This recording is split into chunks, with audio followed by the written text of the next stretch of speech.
Your Royal Highness, Admiral Sir Tim, the Lord Lieutenant, Sir Ken Elisa, my lords, ladies and gentlemen, it's a great honour and pleasure to welcome you to this evening's 2024 RSA President's Lecture. I'm Tim Eyles, Chair of the RSA, and we wanted in this birthday year, the 270th year of the Society, to have a really special event. And so it's wonderful to gather together for this very private dinner with RSA colleagues, with fellows, with friends and partners around the theme this evening of nature stewardship. And that is going to start that discussion with a discussion with our panel, who will join us in a moment. Just one small point of housekeeping, if you would kindly restrict your use of mobile phones this evening. We will film the panel discussion, and that will be available online later for you to enjoy along with the rest of the world. But if you could just limit the mobile phones whilst we're in the room. So now it gives me a huge pleasure, and it is a great honour and privilege to introduce Her Royal Highness the Princess Royal, and to thank you so much for your amazing continued service and contributions to the Society. Ladies and gentlemen, would you please welcome Her Royal Highness Princess Anne.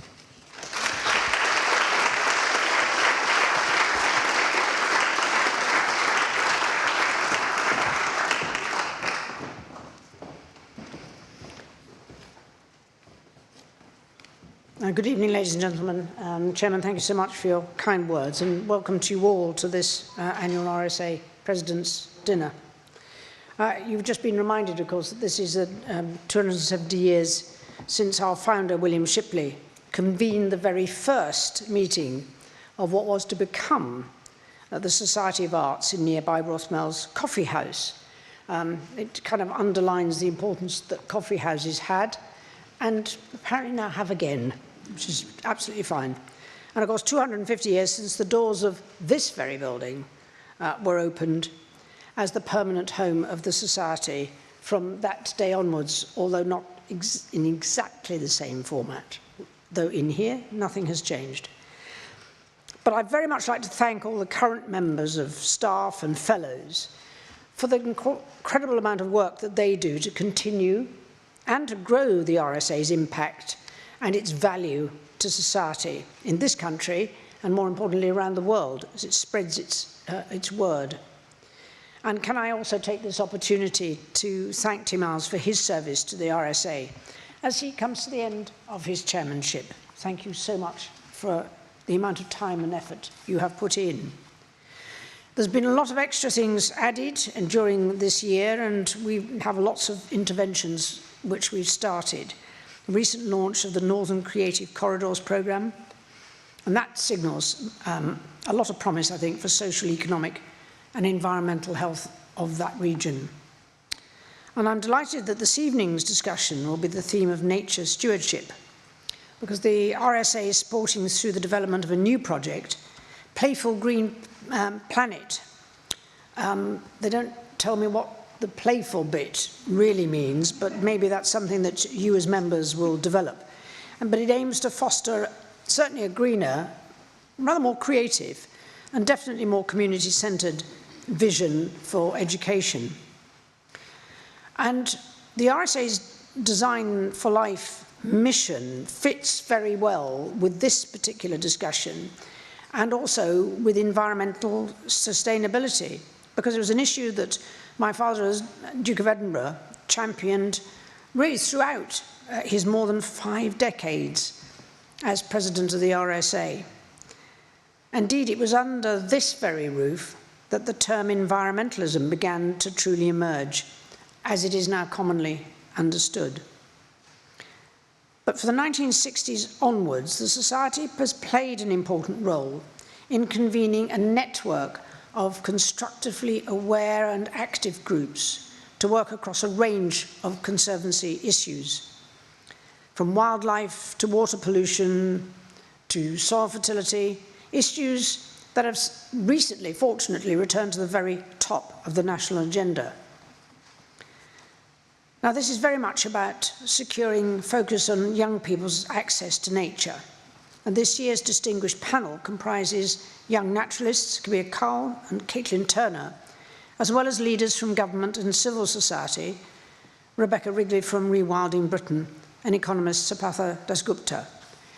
We're very grateful for you giving up your time and including your interests and motivations to join us today. I know that there are, in this room, we have decision makers from many other important sectors of society.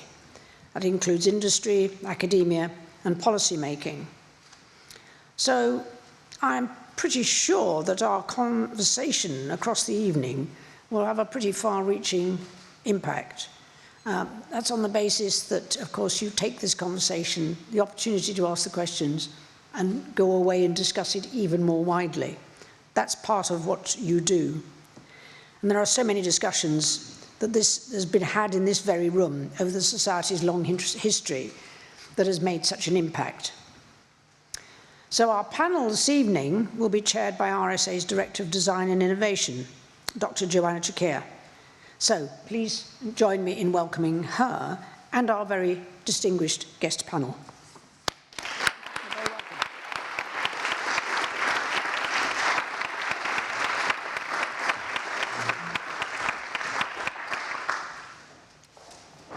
Thank you, Your Royal Highness, and thank you, Tim. Good evening, everyone.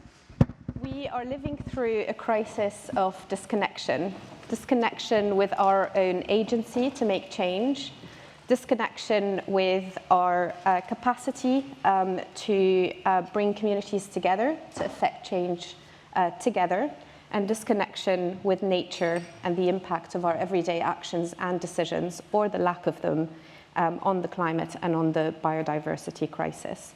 So if we look at the UK alone, we are one of the least biodiverse countries on Earth. According to the London Wildlife Trust, less than 10% of children have access to play in wild spaces compared to 40% a generation ago.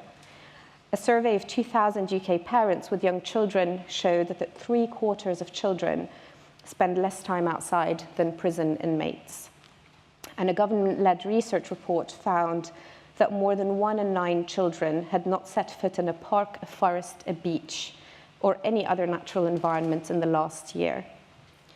The book Lost Words, if you know it, by Robert McFarlane and Jackie Morris, documents through illustration and poetry words that are disappearing from abridged children's dictionaries.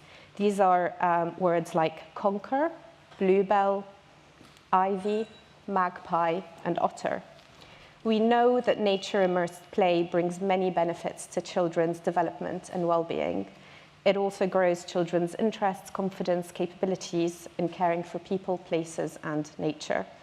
Children need nature, and nature needs children to understand and to grow up to value the resources, the services, and the amenities it provides. That's where nature stewardship starts from a very young age. That's why we're developing Playful Green Planet at the RSA. This is an ambitious initiative that is transforming how primary schools, early year, and community settings are fostering a connection to nature and community through creative nature-based play. We will do this by transforming, through co-design, latent green spaces in every urban neighborhood into outdoor classrooms and playrooms that grow children's climate and social action capabilities. We're proud to be partnering with the Eden Project, Bath University, and the Forest of Imagination, and we're looking for more partners to join on this ambitious mission. And so tonight, we're excited to hear from brilliant nature stewards who are working tirelessly as they pave very different paths, but towards that same collective mission. So I have given all panelists the same brief. It's a time machine storytelling brief to open up our conversation tonight, and it goes something like this. Imagine if, in 10 years' time, everyone was a nature steward. What would the world look like? And then return in time back to tonight. How is your work today contributing to your vision of that future? So that's the question, and I'm going to introduce each panelist in turn, and then they're going to take us on a time machine. So hop along on the journey and time travel into the future. We're going to then move into questions, including questions from the audience. So please do have a think about whether there are particular questions you'd like to ask of our panels. But I'm going to start with Kabir Kaul. I'll introduce Kabir first. So Kabir is a young RSA fellow. He's a conservationist, wildlife writer, and passionate advocate of London's biodiversity. When he was only 13, he created Nature Reserves of London, the first interactive map showing every nature reserve and publicly accessible wildlife site in the capital. Through writing, broadcasting, public speaking, and social media, Kabir raises awareness of urban green spaces and believes everyone can make a difference to protect them. Kabir, we'd love to hear your story. Thank you so much, Jo. Thank you so much, Your Royal Highness. It's a real honour to be here tonight. Can everyone hear me? Okay, brilliant. So, what if, in 10 years' time, when everyone's a nature steward, our cities look like this? All of our cities look like this. This is Benjakitti Forest Park in Bangkok, in Thailand. I had the pleasure of visiting it for the first time last year, and it only opened to the public 2 years ago. It's a 180-acre sprawling park filled with expansive wetlands and lush mangrove forests, all created for nature's recovery. And it's attracted so many bird species and countless insect species. It's incredible. You don't even feel like you're in the centre of one of the busiest cities in Southeast Asia. Now, in 10 years' time, what would it look like if everyone were to be a nature steward? Well, they don't have to have a passion for nature. They don't have to have a burning desire to protect the natural world and fight the climate crisis. It's important that they have a baseline knowledge and understanding of the natural world, and they know the importance of nature and climate. And regardless of what industry they're in, they'll be able to apply their nature-positive thinking in whatever decisions they make in their daily lives. Now, most people at the moment around the world live in cities, and most people will continue to live in cities. So it's important that we make nature and biodiversity relevant to most people. Often at the moment, nature and cities are often a juxtaposition. We need to remove that concept. We need to make sure that nature is accessible to everyone. Not only for nature's benefit and nature's recovery, but also to make sure that people know that nature improves their mental health and their well-being. So it'll be a win-win for both people and nature. Now, how's my work helping to make this a reality? Well, I'd say that I'm contributing in my own small way. It started with Nature Reserves of London, as you said, Jo, the first publicly accessible, the first interactive map of all of London's wildlife sites. And I wanted to encourage people to learn about nature, light that spark, especially during the pandemic, to ensure that people know about the wildlife on their doorstep. I've also been going out on news channels and also on CBBS to educate the next generation of young people about the natural world. And it's very important that we increase the opportunities available to young people to learn about the environment. It's so crucial that our next generation is nature-loving and nature-literate, so they are able to restore our land and protect our wildlife, more importantly, wildlife on their doorstep. And nature needs to be relevant to people, particularly in urban areas. So with a nature-loving, nature-literate next generation, I am very hopeful that we'll be able to see these sorts of landscapes becoming a permanent fixture in every country.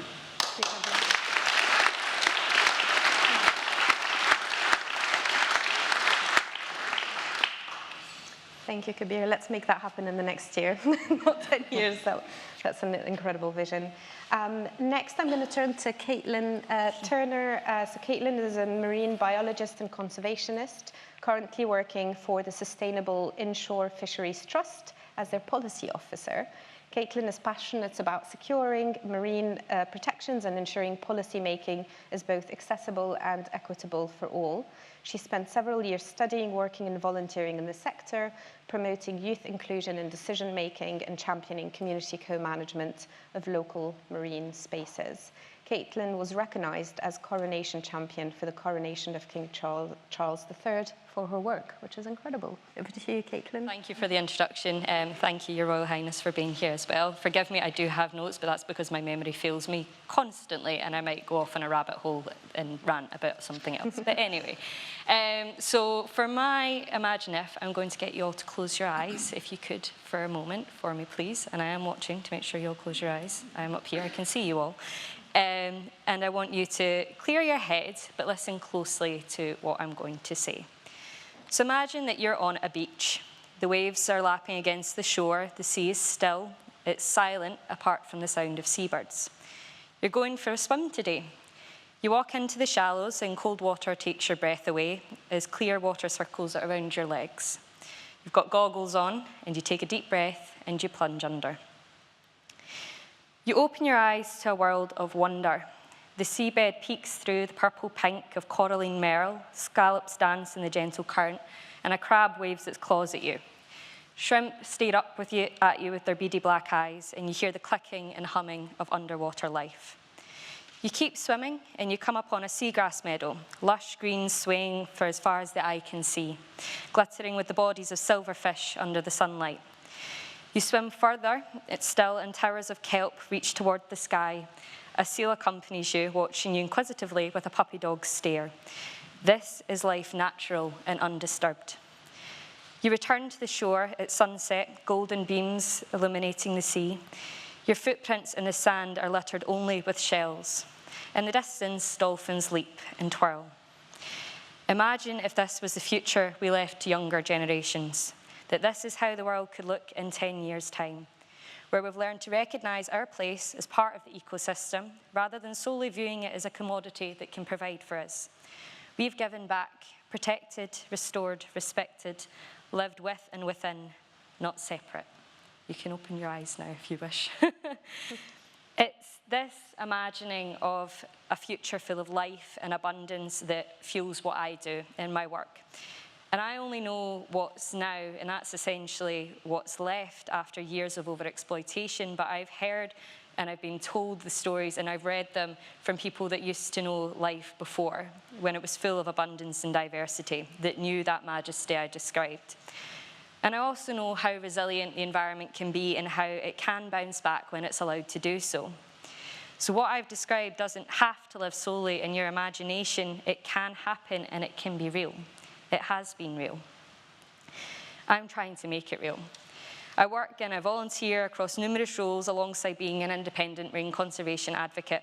And one of the main aspects of my work is developing and advocating for policies that conserve and protect Scottish seas, whilst also supporting and incentivising low-impact fishermen who are an integral part of our coastal and island communities in Scotland.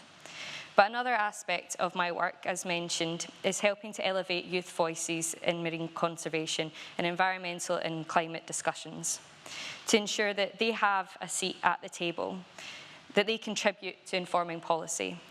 Young people are currently due to inherit a future that they're having very little say in, but have a vision for a more sustainable, equitable, and just future for us all.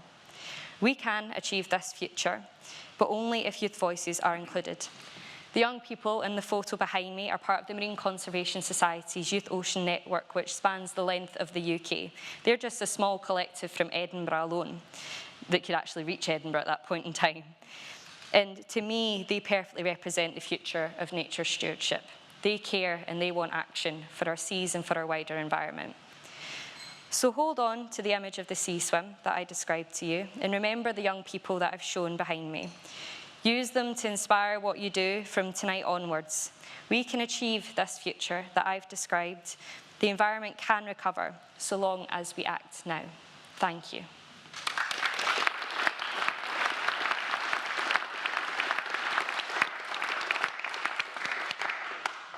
Thank you, Caitlin. That was beautifully authentic. Next, we'll invite Rebecca Wrigley to share her story from the future. Rebecca is CEO and co-founder of Rewilding Britain, a network of people and projects that aim to restore nature at scale in Britain. Rebecca has worked in the voluntary and public sectors for 23 years, having developed conservation community programs in the UK, Mexico, Uganda, and New Zealand. Over to you, Rebecca. Thank you for inviting me here tonight. It's a real pleasure and honour, and particularly to follow such evocative and but different thoughts. So my what if is, what if in 10 years' time we had a right to a healthy environment and we were all acting as nature's stewards to deliver it? I think we all know that nature is our life support system. It's a vital resource for climate action, for boosting biodiversity, for jobs and livelihoods, for supporting resilient food systems, for healthy soils, for flood mitigation, for clean air, for clean water, and also for our own health and well-being. The list goes on, but we are living in one of the most nature-depleted countries on Earth. So we at Rewilding Britain don't think it's good enough to just protect nature or halt the decline of nature.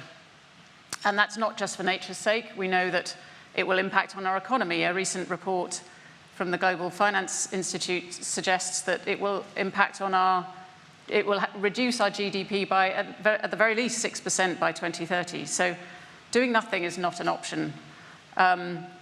So in the face of the challenges of the 21st century, we believe that nature's restoration and rewilding across 30% of Britain is not just the right thing to do, it's the most productive use of the land and sea for people and for nature. So what does that mean? Well, we need, to make my story of 10 years' time happen, well, it needs political will, and it needs legislative and regulatory, frameworks to support it. It needs funding and financial systems that value and invest in nature. And what Rewilding Britain would like to see is also the farmers and the foresters and the fishers being seen as the champions and heroes of that story and being rewarded for the vital role that they play. We would like to see communities leading the way, leading the rewilding initiatives around them and benefiting from them. We'd like to see people more connected to wilder nature. We'd like nature to be drawn into our cities, as Kabir said. Maybe neighbourhood rewilding groups as opposed to neighbourhood watch groups. Wilding our parks. It's amazing that in London we have beavers. They're not quite wild yet. There's a fence around them, but they will be soon. It's amazing that there's a London Rewilding Task Force. So it's really important that we connect and bring wilder nature into the heart of our cities. I think we need to also bring it into the heart of our education system so that children both experience and learn about nature, learn about the systems and how the amazing, intricate web of life of nature can be enhanced. We would like to see jobs and livelihoods in nature-based businesses boosted. We run a rewilding network across Britain that now has over 250 initiatives, over 40 hectares that total about 170,000 hectares. And we've been tracking of all those projects. There has been a doubling of full-time equivalent jobs in those areas, comparing post-rewilding to pre-rewilding. So it can be a boost, and I'd like to see it almost like we talk about a green energy transition. I think we should be talking about a green land and marine use transition. So for me, a right to a healthy environment is about prioritizing the mass restoration of nature so that it can take care of itself, but that it can also take care of us. Thank you.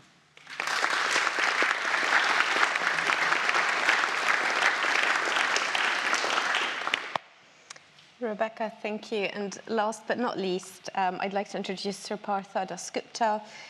He is the Frank Ramsey Professor Emeritus of Economics at the University of Cambridge and a Fellow of St. John's College, Cambridge. Sir Partha was a guest speaker at our Fellows Festival only last year. In the Nature Game Changer session of the festival, he truly has led game-changing, groundbreaking research on nature's relationship to the economy, most notably the leading landmark Dasgupta review, commissioned by Treasury.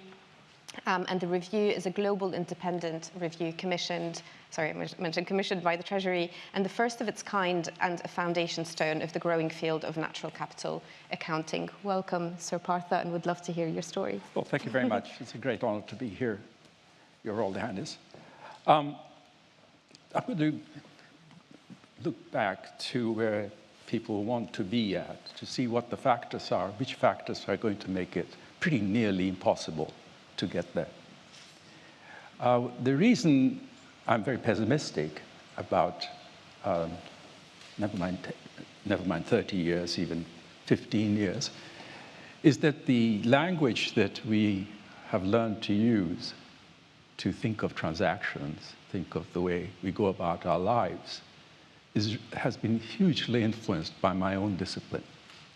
And my discipline is absolutely phenomenal. It is very rich, it is very deep, it is penetrating stuff. That's economics. Trouble is, we don't practice it, we're not faithful to her.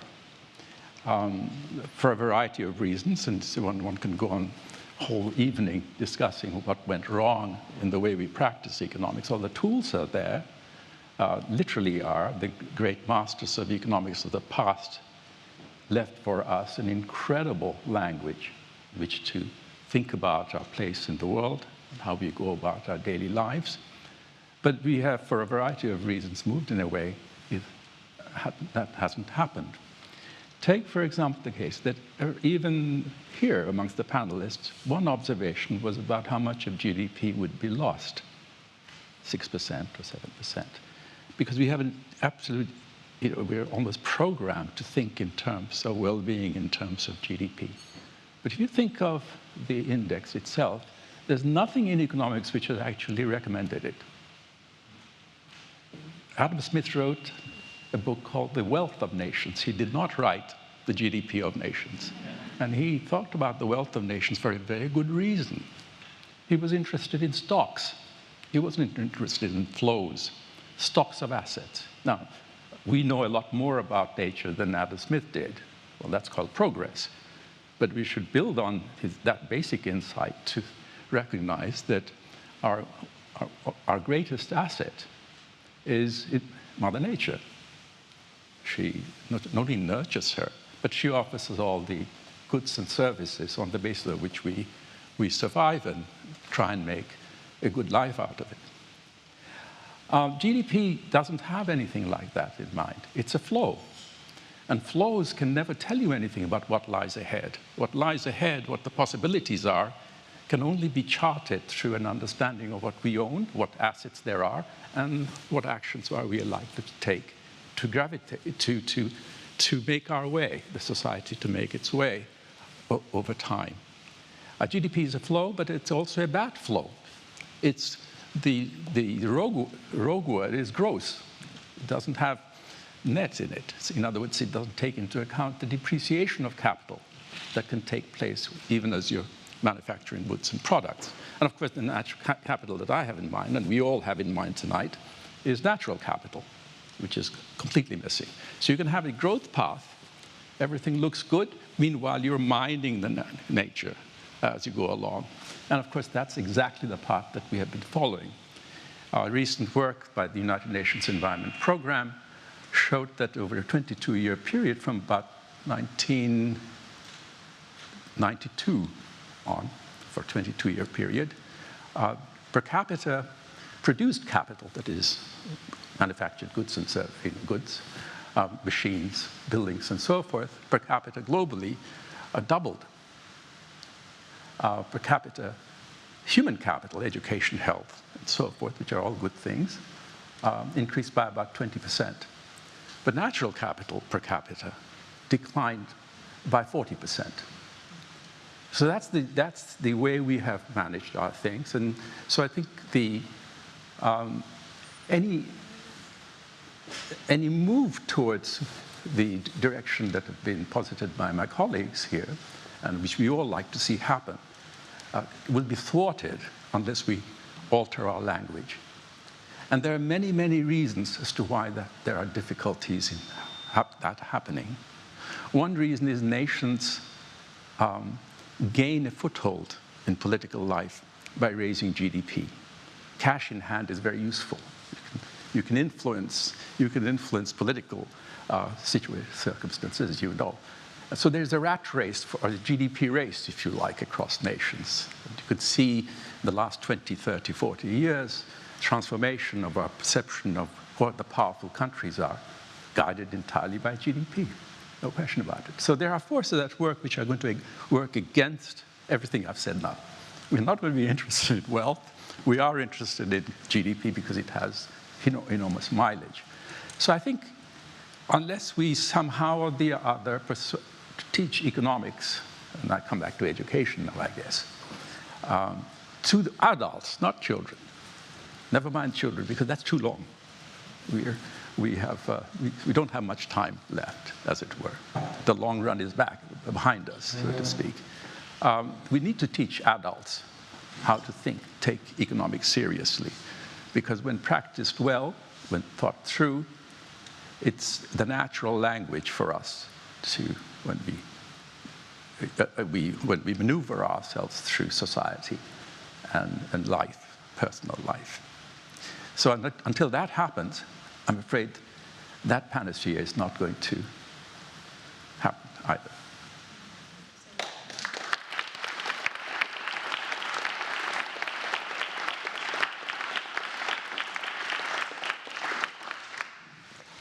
Thank you all for such inspiring visions of the future. I hope you all feel as optimistic as I do about the future. And I'd love to start to unpack some of the stories that you shared, maybe starting with Kabir, Caitlin.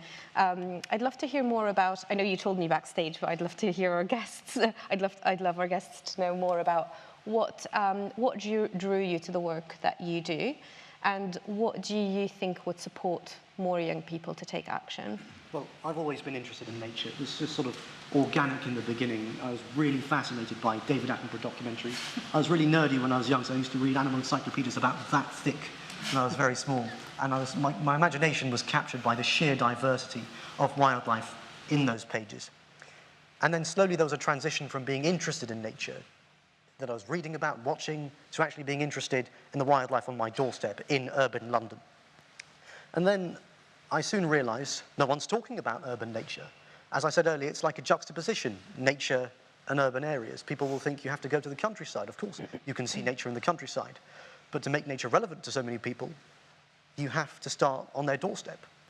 And I've been fortunate to have worked with a number of different grassroots organisations, the Greater London Authority, and I ran a project during the Platinum Jubilee to get as many nest boxes into schools in London as possible. We got over 100 into schools, including one in Downing Street as well. But through all of that, over the last 6 years, one thing has been consistent, is that there are very few people like me and Caitlin out there interested in nature. And I think we need our system to be more supportive of young people and encourage them to be interested in nature, to be curious, to be passionate about the natural world, to just learn about the wildlife on their doorstep. So in summary, I suppose it needs to be systemic. So we need a number of different opportunities that are in every school, like a natural history GCSE, like more forest schools, like more wildlife societies, nature societies. Secondly, we need them to be aligned so that at each stage of education, we need each education opportunity to be a building block, one on top of the others, so they can easily learn about the differences, the knowledge and skills that they can use to make a difference on their doorstep. And finally, we need them to be relevant. And Caitlin, you'll know this as well. Many people our age are really interested in 30-second, 1-minute TikTok videos. So we need nature to be relevant to young people. Let's use social media. I can see that happening now, but it needs to be more widespread. So we need to make them systemic, we need to align them, and we need to make them relevant. Great, thank you. Caitlin, what would you add? I got into my field because I wanted to be a mermaid, and a marine biologist was the next best thing when I discovered that that wasn't quite practical. As much as I tried to grow gills as a kid, staying in the bath far too long. But anyway, I kind of took a non-traditional route into marine biology as well, because I grew up in a very rural farming town, and then I went to high school in a rural farming town, and then I went to university to study marine biology at university that wasn't near the sea. So my journey to become a marine biologist has had a lot of farming involved in it. But it's, yeah, I used to go out on holidays with my parents to the west coast of Scotland, out to the beach, and there was just always something about being there at the sea that felt like home to me, even though I've never lived anywhere near it, or not actually had the chance to work on it yet, working in a policy role. And it's just been since then that I took it and I tried to learn as much as I possibly could about it. Again, got the Attenborough bug from a young age with Blue Planet One. Steve Backshall as well, and his documentaries were really influential to me as a young girl. And it was only throughout the years that I started to learn about the impact that we were having on the environment, that it went from just being this love for dolphins that were plastered all over my bedroom to being a passion to actually protect the things that I cared about.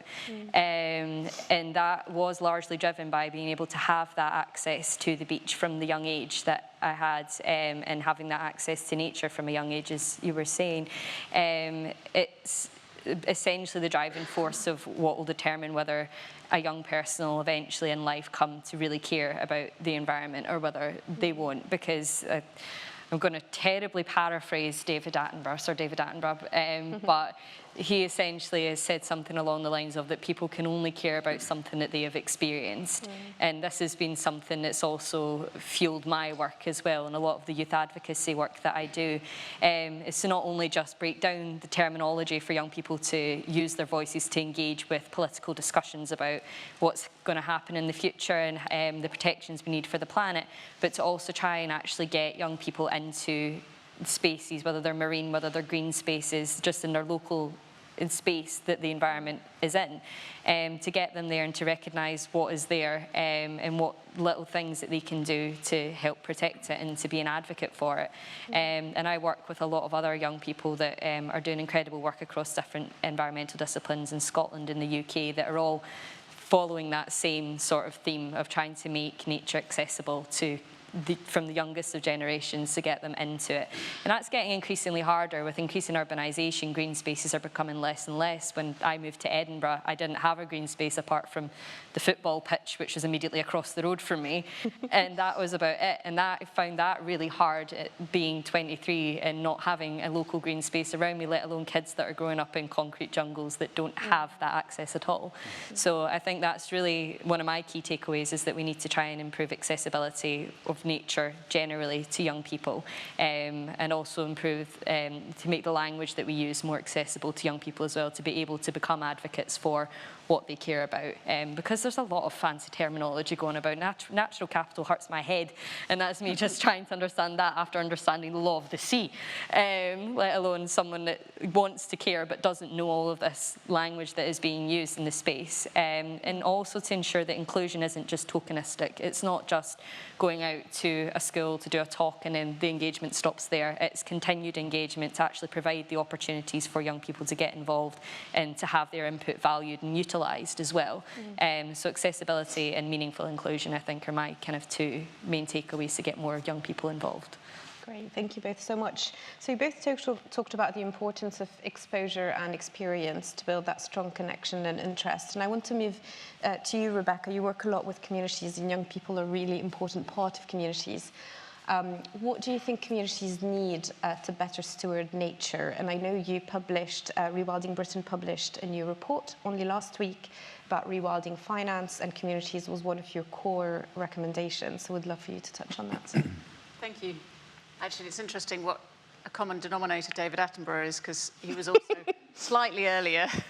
Also probably how long he's been advocating for nature. But anyway, yes. I mean, I had a fascinating experience. About 20 years ago, I lived in Mexico for 6 years, and 70% of the land in Mexico is communally owned. And so I worked for the World Wildlife Fund, and to conserve forests there, the forests are owned by local communities. You have to work much more holistically, work with communities to help and support them to conserve their forests in a way that provides ecological benefits, but also economic benefits. So that's really influenced the way I think about rewilding. And for me, rewilding is a holistic thing. It's about people, it's about nature, it's about restoring ecosystems, but also about regenerating communities. And so for me, local communities are key, and a lot of the members of our rewilding network are communities or clusters of landowners who are working together and collaborating. And in the report that you mentioned, we were looking at, a lot of our network members were saying, we want to rewild, we want to upscale what we're doing, but we can't access the funding and financing to do so. And even that funding and financing doesn't support the more holistic approach that rewilding has, which is not about defining what your endpoint is. It's about restoring natural processes and letting nature do what it does best. And so there's a lot of people that want to rewild and want to come together to rewild, and there's investors and increasingly public funding for it, but they're just not meeting in the middle. And one of our concerns was that there might be all this finance, but is it accessible to communities who come together and lead rewilding processes? Because I think a lot of funders and financiers might see that as the transaction costs, as it were, of supporting communities who, quite frankly, are quite complex when we come together. We don't always get on, do we? And it makes those, it's not A plus B equals C, and you provide your finance and this is what you get out of it. So I would love to see more communities supported to come together, even to be able to buy land themselves. In Scotland, Scotland has a community right to buy.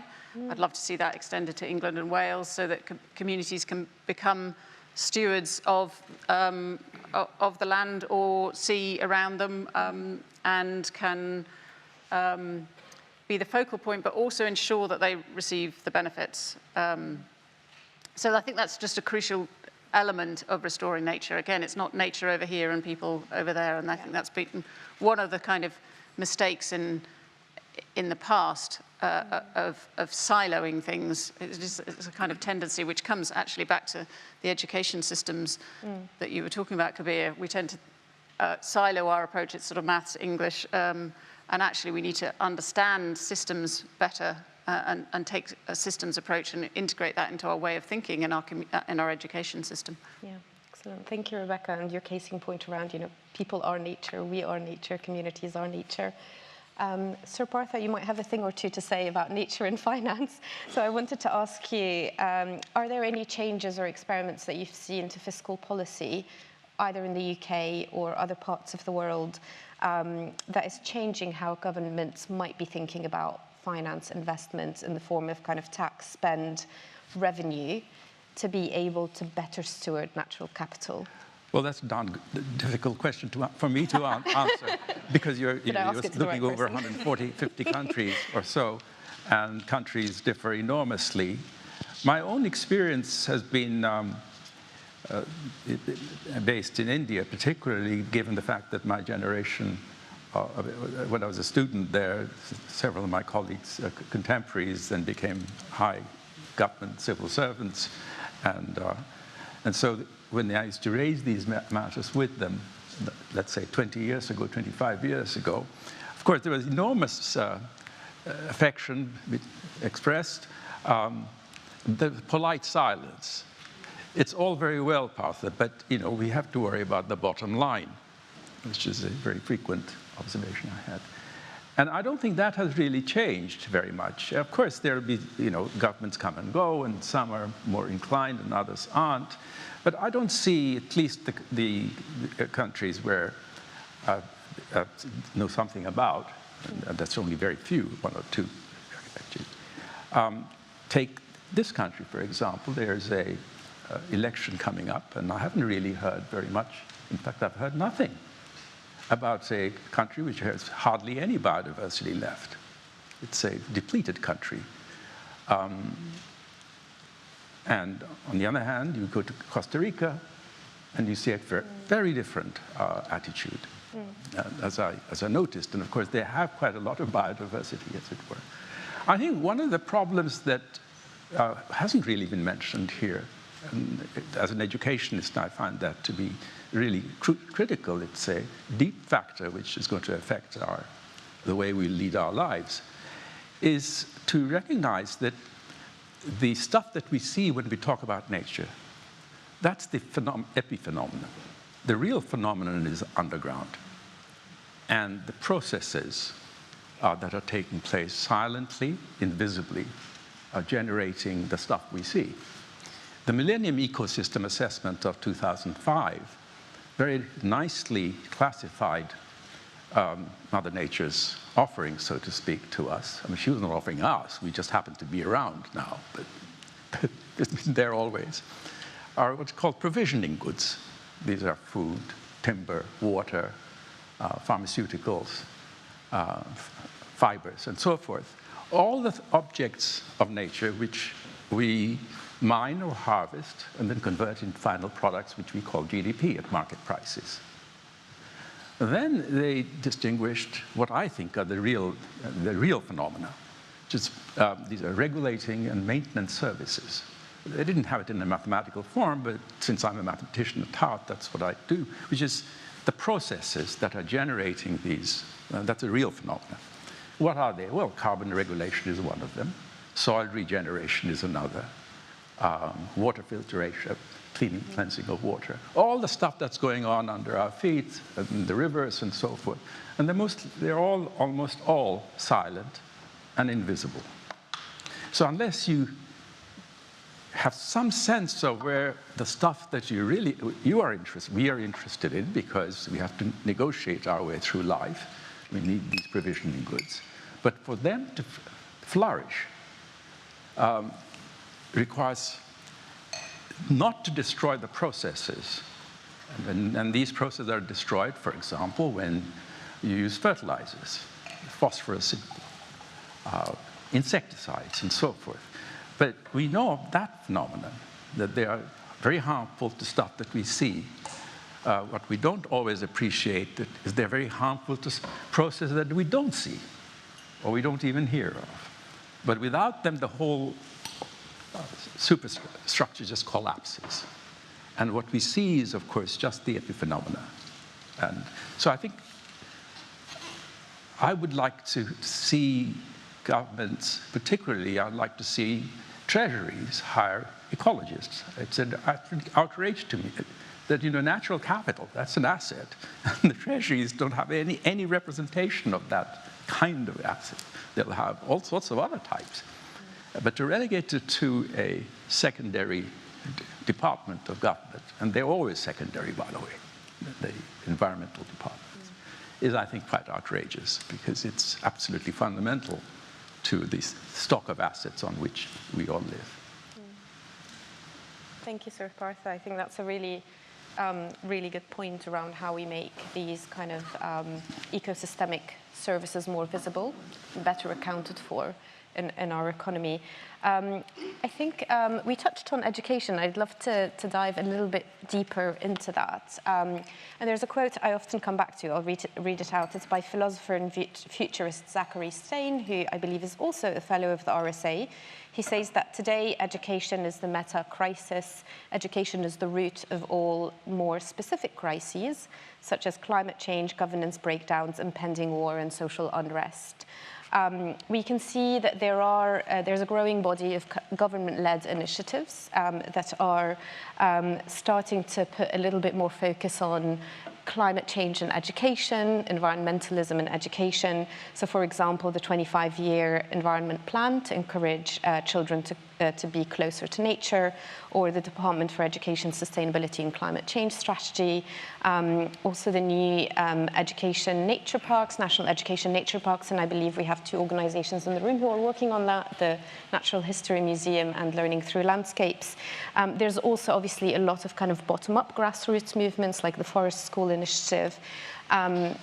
But there's still, as we've kind of touched on briefly, there's still quite a lot more to do to mainstream that as part of every child's education. So where every child, through their formal education, are building a stronger connection to nature.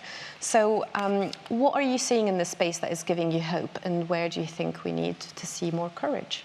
Well, and feel free to come. I think what's giving me hope at the moment is seeing how much nature education has become mainstream over the past 5 years or so. So you've got the National Education Nature Park, you've got the Natural History GCSE, a growing interest in forest schools. Now, I'm going to briefly talk about my own experience of nature education in secondary school. When I first started secondary school 8 years ago, I was badly bullied for my interest in nature, just because of my interest in nature, because it was different, because I didn't play Clash Royale or Fortnite, and nature was uncool. Thanks to leading figures in conservation, in nature, and all of you, as well as more interest from the media, you've got this surge in young people who not only are interested in nature and aware of the climate, but are also asking the most important question, which is, what can I do to make a difference? I think that's where we need to see more action as well. Opportunities are not yet systemic. We still have, well, back in 2016, the RSPB reported that 21%, only 21% of young people in urban areas that are aged 8 to 12 are actually sufficiently connected to the natural world around them. I think where we need to see more courage is from our decision makers, our politicians. Now, as I've said, and as others have said, there are already really good initiatives taking place, whether that be in education or in local communities. The rewilding movement is growing year on year. It's really giving me hope, really making me feel optimistic. But if we're going to have politicians in Westminster who are going to make positive decisions for nature, we need to make sure, regardless of parties, regardless of party leaders, each and every politician has a baseline foundational understanding of the nature crisis, of the climate crisis, that it is an existential crisis, and that in order to rebuild trust between us young people and politicians, their decision-making needs to be exemplary to make sure that we have success stories, that we have case studies that we can look to as young people and say, that has happened, that is a success, and I want to help build on that. Thank you, Kabir. Before others chime in, we're going to move on to questions from the audience next. So if you have anything you'd like to ask, maybe have a think. But would anyone else want to come in on education and nature connection? Similar to your experience, I was seen as the kind of strange fish kid at school. So I wasn't that popular either. But when I went to high school, there wasn't really that much in terms of education, like formal education surrounding nature until I got to my 6th year in Scottish high schools, which is the final year, and an environmental science subject joined the curriculum, and that was an optional subject, and it was actually introduced in my 5th year, but I wasn't entirely sure what it was, how it differentiated from geography, until I took it in my 6th year, and this was the subject that taught us about not only nature itself, but also about all of these other processes that come from nature, about farming, about fishing, about sustainable ways to do those things, about the kind of conflict that arises from it, and really giving a holistic viewpoint to not only the environment itself, but also how we use the environment. And I just thought that was an incredible subject to have at high school. And was so sad that it come so late in my learning that it offered as a higher subject at my high school, and there wasn't really progression onwards from that apart from going on to university. There wasn't a level above it, like you continue taking maths through different levels through high school. It was environmental science, and that was that. But I loved it, and I thought it was a really important subject. It had a really good uptake. The teacher that we had as well was really passionate about environmental issues and was actually trying to create a new subject after I'd left surrounding renewable energy as well. So I think one of the key things in education as well is having educators that have a fundamental understanding of the climate and nature crisis and can find ways to intertwine that with their own subjects. It doesn't necessarily have to be a geography teacher or an environmental science teacher, but there are ways to filter that through still into the system. I ended up at my advanced higher Spanish giving some kind of oral presentation on the climate crisis in Spanish very badly, but I tried my best. But again, this was a teacher that understood that passion that I had for the environment, that taught us how to utilise different phrases in Spanish to address the climate crisis and to talk about it. And this was a totally different subject. So I think it would be great to see subjects like that in high schools, and not just be something that's optional, but be something that's compulsory and something that's brought on quite early on. So that, well, it would be great to have it from the earliest of school years and kind of formative education before you get to secondary. But to have young people come through the education system with that and have it filtered through their other subjects that they take as well, so that they can see how intertwined this is with the other aspects of life. And what's giving me hope as well, and this is a kind of personal recount, I'm a trustee for a new youth organisation in Scotland called Young Sea Changers Scotland. We are a policy-focused youth marine conservation organisation for 16 to 25-year-olds. So we fill a bit of a niche that it's not just doing public engagement and beach cleaning and citizen science. We're kind of not the boring guys, but the nitty-gritty behind-the-scenes guys, and we're trying to make policy making more accessible to young people. And there's been such a wonderful appetite for joining this organisation that we have, and a bespoke training programme that we delivered to break down policy and to give young people the skill set to be advocates for the marine issues that they cared about, or other issues that they cared about. And it's been really well received, to the extent that the Marine Directorate of the Scottish Government, who deals with our sort of marine policy, is now directly reaching out to us to work with us to see how they can bring young people more into the different work streams that they've got going on. So for our National Marine Plan 2, they actually have dedicated youth engagement workshops to come to us and ask our opinion of the National Marine Plan and the objectives that are being set. And this is something brand new that wasn't done before. When I was coming through as a young marine advocate that was so desperate to find these spaces, this is now a space that's created for us, and that's giving me hope that the young people coming through the system are actually going to be able to have their voices heard. But as you said, where we need to see more courage is in politicians and party leaders to have a fundamental understanding of the biodiversity and climate crises, and to actually show that they recognise that, because young people are looking to that a lot. We are terrified for the future and the decisions that are being made. We would like to have some faith that the people in power will do right by us and by our collective future. So yeah, that's my kind of 2 cents. Thank you so much. Sir Partha, Rebecca, would you like to add anything? Sir Partha, you talked about educating the adults, so maybe we can come on to that in a second. Yes. Yeah, I mean, briefly, what fills me with hope is the image that that was shown behind me before, which is this amazing project in the west coast of Scotland called Rewilding, and they're engaging with local communities and engaging local children in the restoration of the sea and in reseeding the oyster beds and the seagrass beds. And how wonderful would it be if every child was able to experience that? I've had the depressing experience of having a child go through year 6 and have a whole year, the last year of their primary school, focused on SATs, which is just maths and grammar.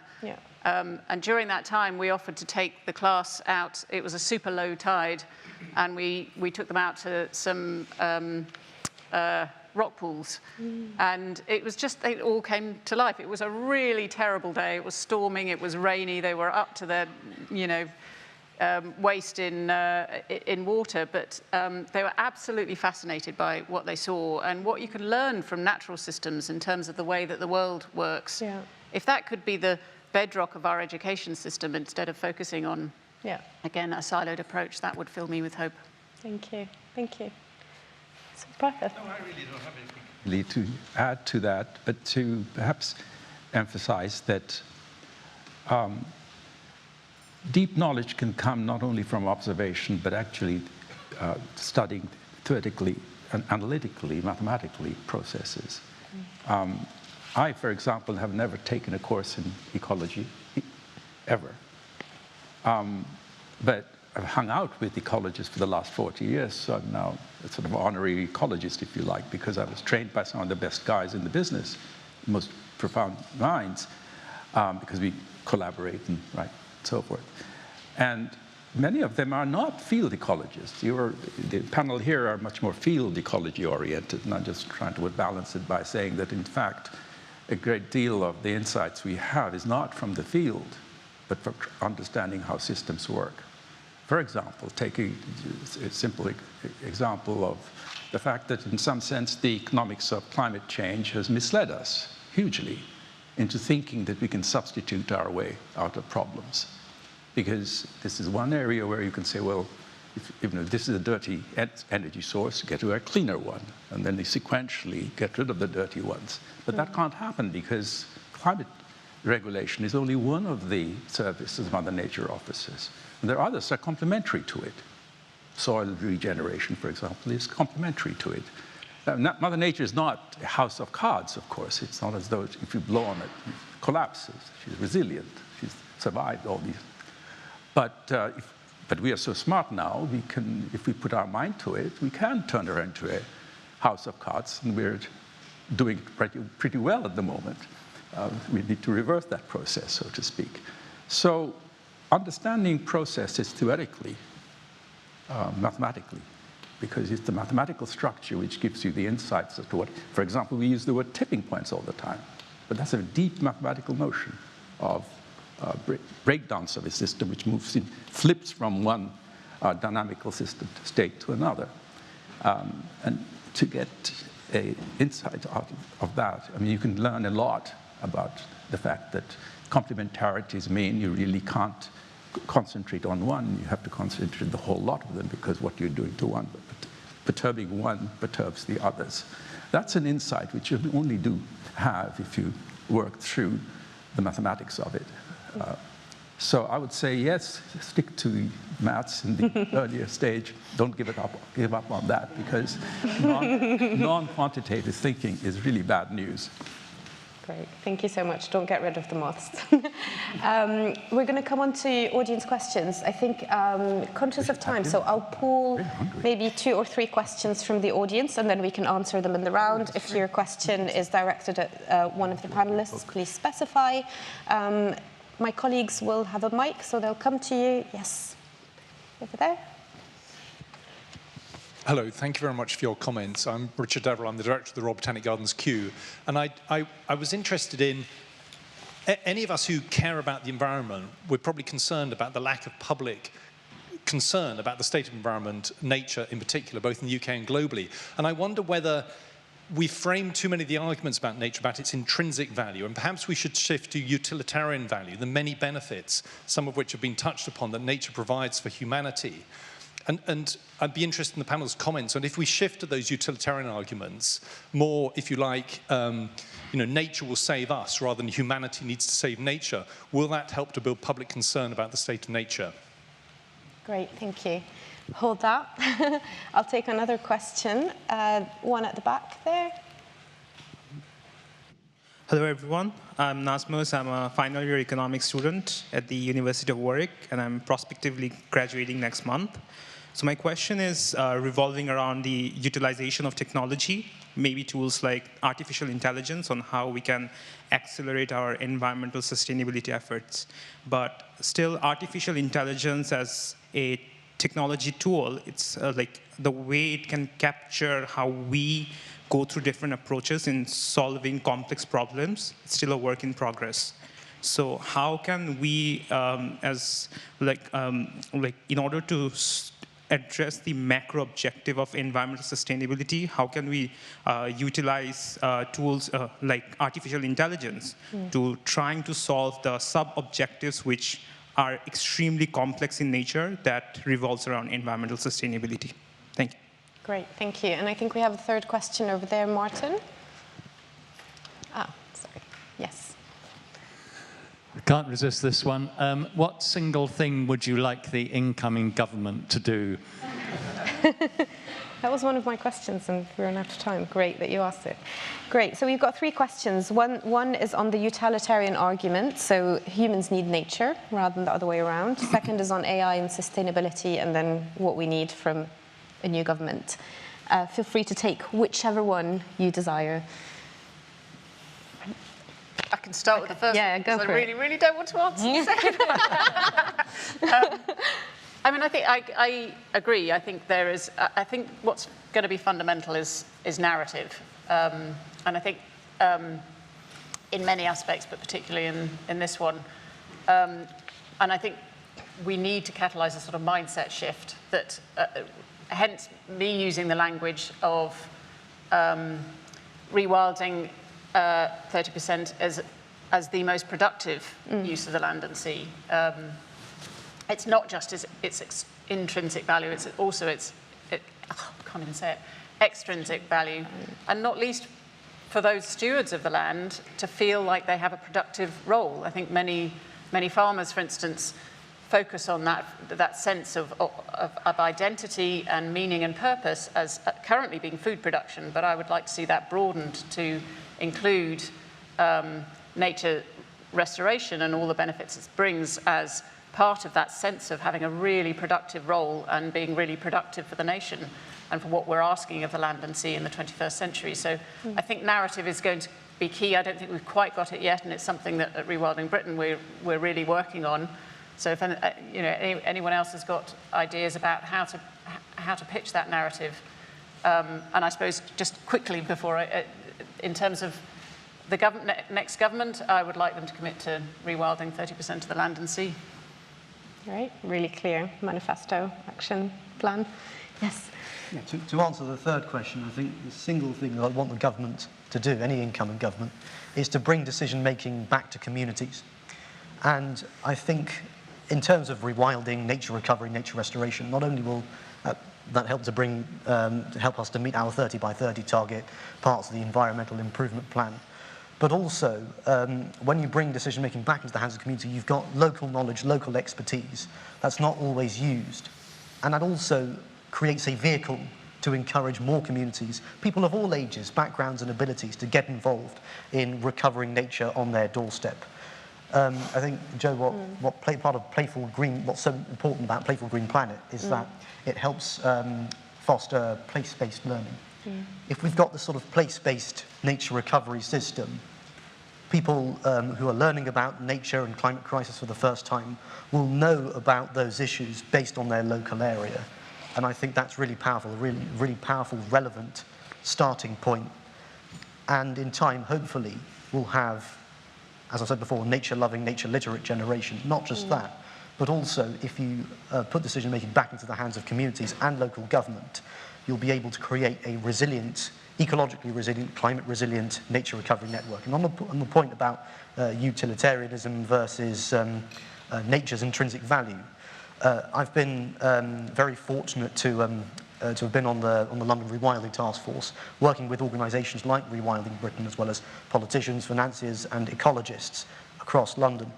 And we put together a framework on rewilding in the capital, based on a spectrum, anything from traditional large-scale rewilding all the way down to urban greening.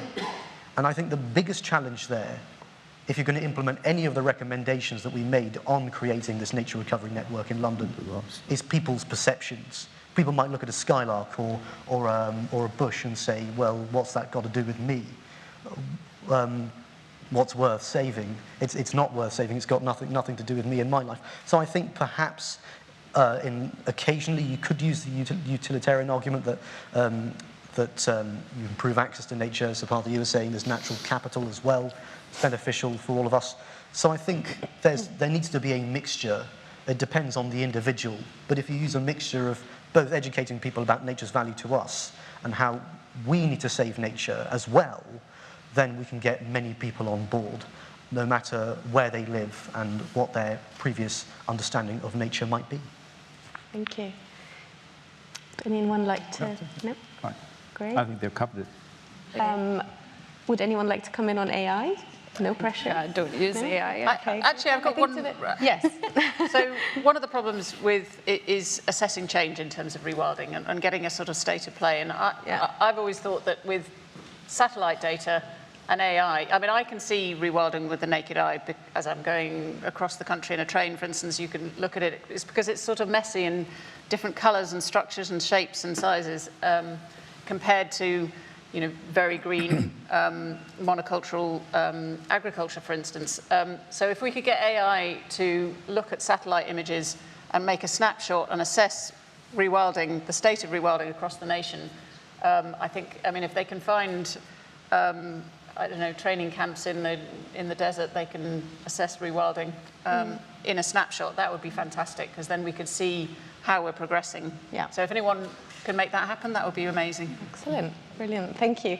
And if you're interested in AI and climate change, actually, the RSA is hosting an innovation challenge with Google DeepMind on AI and climate change as part of our Student Design Awards.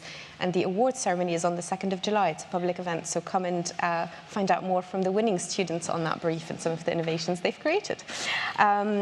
Brilliant. This is all the time that we have tonight, and we're a little bit over, but you'll have the company of our brilliant panelists over dinner for even richer conversations. A big thank you to all of you for the insight, the inspiration, and passion that you brought to nature stewardship tonight. Please continue the conversations with panelists over the rest of the evening. If you want to find out more about the RSA's Playful Green Planet intervention, please come and talk to me or one of my colleagues around the tables, and we can follow up with you afterwards. And finally, it's worth noting that tonight's menu was designed with nature in mind. Ingredients, as with all our menus, are seasonal and sustainably and ethically sourced from small, local and independent suppliers. So, bon appétit, everyone. Thank you.